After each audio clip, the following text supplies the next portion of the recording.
Assalamualaikum warahmatullahi wabarakatuh. Alhamdulillah, wassalatu wassalamu ala sayyidina Rasulillah wa ala alihi wa sahbihi wa man tabi'ahu ila yaumil qiyamah. Allahumma salli ala sayyidina Muhammad al-fatihi lima ughliqa wal khatimi lima sabaqa nasiril haqqi bil haqq wal hadi ila siratikal mustaqim wa ala alihi haqqa qadrihi wa miqdarihil azim. Amma ba'du. Kaum muslimin yang dirahmati Allah Subhanahu wa taala, segala puji bagi Allah Subhanahu wa taala yang telah memberikan kita kesempatan, yang telah menggerakkan langkah kaki kita, yang telah melembutkan hati kita sehingga kita masih bisa melaksanakan ibadah di masjid yang mulia ini pada siang yang mulia ini. Kemudian kaum muslimin yang dirahmati Allah, rasa syukur yang sangat mendalam kepada Allah Subhanahu wa taala, yang mana betapa banyak saudara kita yang pada Ramadan tahun lalu masih merayakan ibadah, masih melaksanakan ibadah puasa dan ibadah-ibadah lainnya di bulan Ramadan bersama-sama dengan kita, akan tetapi pada bulan tahun ini mereka sudah mendahului kita. Ajal sudah dahulu menjemput mereka. Dan ini adalah sebuah nikmat bagi kita yang masih Allah berikan, nikmat umur yang harus kita syukuri. Yang mana para ulama menjelaskan bahwa makna dari syukur adalah ibadah. Sehingga semakin banyak nikmat yang Allah berikan kepada kita, semakin harus kita bersyukur dengan cara beribadah kepadanya. Kaum muslimin yang dirahmati Allah Subhanahu wa taala, kita mengetahui dari perkataan ulama bahwa Ramadan adalah syahrut taubah. Ramadan adalah momentum yang sangat tepat untuk kita kembali kepada Allah. Ramadan adalah bulan yang sangat tepat untuk kita bertaubat kepada Allah Subhanahu wa taala. Yang mana di antara syarat taubah adalah yang pertama sekali al-iqla' 'anil dzambi, yaitu segera meninggalkan dosa atau kesalahan yang kita lakukan. Menunda-nunda taubat itu adalah dosa yang baru.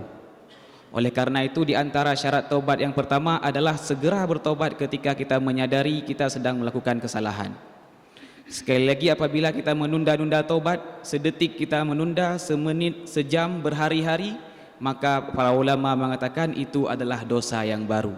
Janganlah menumpuk dosa dengan menunda-nunda. Kemudian syarat taubat yang kedua yang digariskan oleh ulama adalah an-nadamu ala ma fa'alahu minadz dzambi. Ada rasa penyesalan di hati kita. Karena pada hakikatnya taubat itu adalah menyesal. Intisari dari taubat itu adalah rasa penyesalan di dalam hati. Maka sangat rugi bagi orang yang mengaku bertaubat akan tetapi tidak disertai dengan penyesalan. Itu adalah syarat taubat yang kedua. Kemudian syarat taubat yang ketiga adalah al-azmu ala alla ya'uda ala dzambi. Berkomitmen, berjanji untuk tidak mengulangi dosa atau kesalahan yang dia perbuat. Ini adalah 3 syarat taubat apabila dosa yang kita lakukan itu berkaitan dengan hak seorang hamba dengan Allah. Karena seperti kita ketahui bahwasanya kita manusia tentu tidak terlepas dari dosa, tentu tidak terlepas dari maksiat. Baik itu maksiat zahir ataupun maksiat batin. Maksiat batin seperti yang kita ketahui, misalnya berjudi, minum khamar, berzina, itu adalah dosa zahir yang nampak, yang mungkin kebanyakan orang tidak melakukannya dosa zahir tersebut. Akan tetapi kaum muslimin yang dirahmati Allah, ada satu jenis maksiat lagi yang kadang-kadang meskipun dilarang berulang kali, akan tetapi sangat sulit kita lepaskan dari maksiat batin tersebut. Kita lihat misalnya seperti riya, menampak-nampakkan amalan kepada orang lain, itu adalah maksiat batin. Kemudian takabur, merasa sombong, itu juga maksiat batin, yang mana sangat banyak sekali orang-orang yang melakukan dosa-dosa batin ini tanpa dia sadari.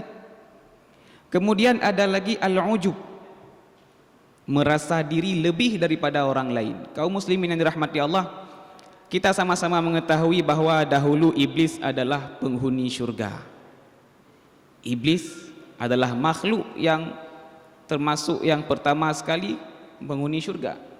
Akan tetapi apa yang terjadi kaum muslimin yang dirahmati Allah, dia diusir oleh Allah Subhanahu wa taala dari syurga.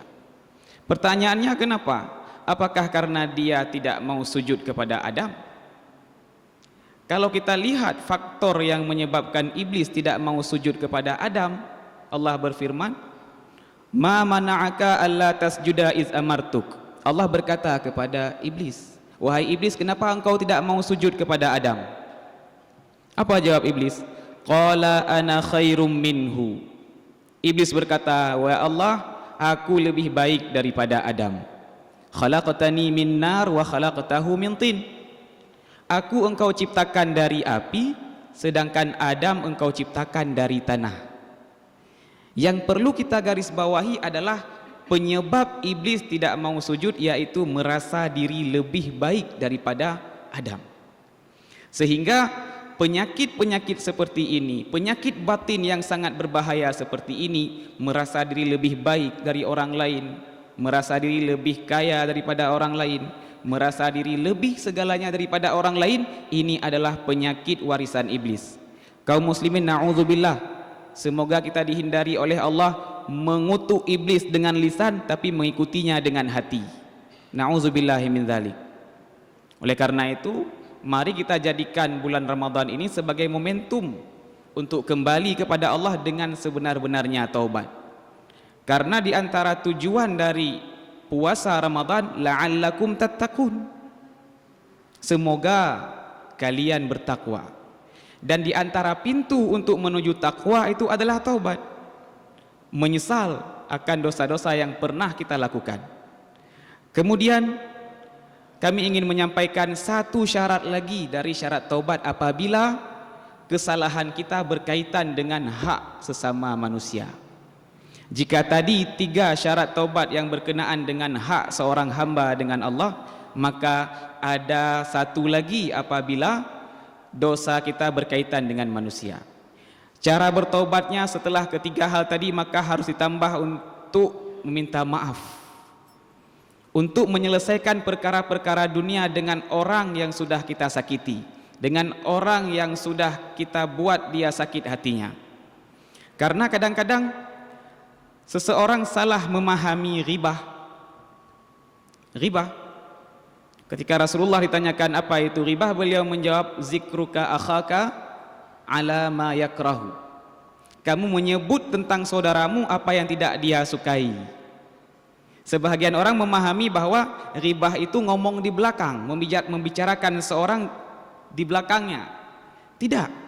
Dalam kitab Kifayatul Awam dijelaskan bahwa berbicara di depan seseorang hal yang tidak dia sukai itu juga disebut ribah. Dan ribah ini adalah dosa antara manusia dengan sesama, sehingga apabila tidak kita minta maaf maka kita akan terjerat nanti di hari akhirat. Makanya dalam kitab Tanwirul Qulub, Syekh Amin Al-Qurdi mengatakan dosa daripada ribah ini lebih berbahaya daripada zina. Betapa besar dosa zina.